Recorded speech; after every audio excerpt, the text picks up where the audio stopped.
ছয় বলে মেরেছেন ৬টা আর ১২ বলে হাঁকালেন ১১ ছক্কা। ২ ওভারে রান নিয়েছেন ৭১। এমন অবিশ্বাস্য এক কীর্তি দেখল গোটা ক্রিকেট বিশ্ব। রেকর্ড গড়া এই ক্রিকেটার খেলতে পারেন মুস্তাফিজদের সঙ্গে। আগামী বছরই দেখা যেতে পারে বৃহৎ মঞ্চে। ছক্কার বৃষ্টি ছড়ানো এই ম্যাচ নিয়ে বিস্তারিত জানবো রিপোর্টে। বোলারদের দাপট কমিয়ে ধীরে ধীরে ক্রিকেট হয়ে যাচ্ছে ব্যাটসম্যান কেন্দ্রিক।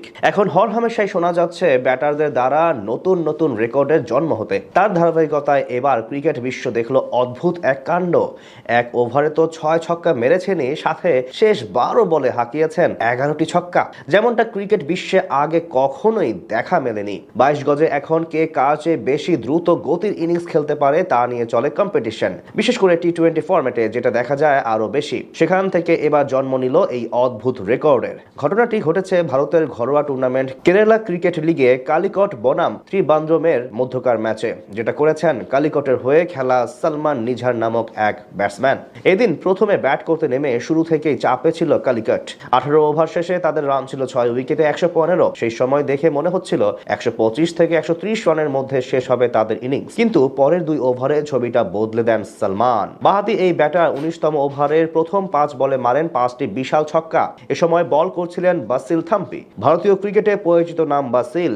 ঘরোয়া ক্রিকেট লিগ ও আইপিএল এ দীর্ঘদিন খেলছেন তিনি। আইপিএল এ মুম্বাই ইন্ডিয়ান্স, সানরাইজার্স হায়দ্রাবাদ ও গুজরাট লায়ন্সের হয়েও খেলেছেন এই পেসার। আর তার বিপক্ষে ৫ ছক্কা মারা নিশ্চিতভাবে চারটেখানি কথা নয়। এদিকে শেষ বলে সিঙ্গেল নেওয়ার সুবাদে ২০তম ওভারেও শুরু থেকেই স্ট্রাইক পান সালমান নিঝাম। সেখানে বল করতে আসেন মিডিয়াম পেসার অভিজিৎ প্রবীণ। তার প্রথম বল থেকেই তাণ্ডব চালাতে থাকেন এই ব্যাটার। একে একে সেই ওভারে ৬টি ছক্কা মারেন সালমান। প্রবীণের ২০তম ওভারে আসে মোট ৪০টি রান, কারণ ৬টি ছক্কা হজম করার পাশাপাশি এক ওয়াইড, এক নো বল আর নো বলে আরও অতিরিক্ত ২ রান খরচ করেন তিনি।